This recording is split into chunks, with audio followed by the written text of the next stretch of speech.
Voici la note, juste en installant ça, vous passez de G à E. Pour ça, je voulais faire un petit sujet par rapport à ça, parce que c'est vrai qu'on a beaucoup de clients qui nous demandent comment faire. Et je pense que vu qu'on me le demande beaucoup, c'est que beaucoup de personnes s'intéressent à ça, et surtout beaucoup de personnes sont concernées par potentiellement une mauvaise note sur un petit bien.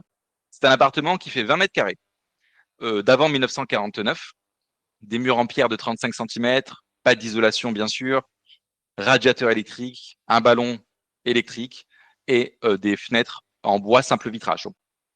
Je dis pas que tous les biens comme ça seront forcément en G, en tout cas celui-là, de par sa disposition, etc., il était bel et bien en G, et en plus, voilà, 526, donc c'est quand même un sacré G. Donc je vous ai pris un cas pratique, très concret, voilà. Quand je dis mauvaise option, c'est mauvaise option DPE. Mais moi, je suis expert en DPE, et au regard du DPE, c'est pas du tout la meilleure option. Par contre, option numéro 1, l'installation d'un ballon d'eau chaude thermodynamique hybride. Alors qu'est-ce que c'est? Eh bien, il existe assez récemment un thermodynamique hybride qui en fait agit à la fois en thermodynamique mais aussi en ballon électrique classique, et ça peut s'installer en appartement. Ça coûte à peu près 600 € à l'achat, sans compter l'installation, mais en tout cas c'est 600 € à l'achat. Et voici la note, juste en installant ça, vous passez de G à E. En tout cas dans cet exemple-là, attention, là, je parle de cet exemple précis, bien sûr. Je vous dis pas que chaque bien passera en E avec ce système, mais en tout cas, on se rend bien compte qu'on gagne énormément de points. Deuxième option, différente, l'installation d'une pompe à chaleur en remplacement des radiateurs électriques. Je vous ai choisi un modèle monobloc puisque c'est compliqué, on le sait, d'installer des pompes à chaleur en appartement.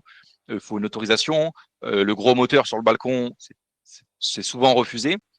Là, le monobloc, ce qui est cool, c'est que le moteur est directement dans le bloc, donc dans le bien.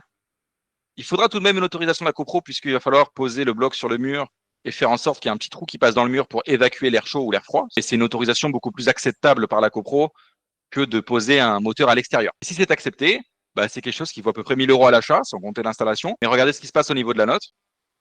On passe directement de G à D pour à peu près 1500 €.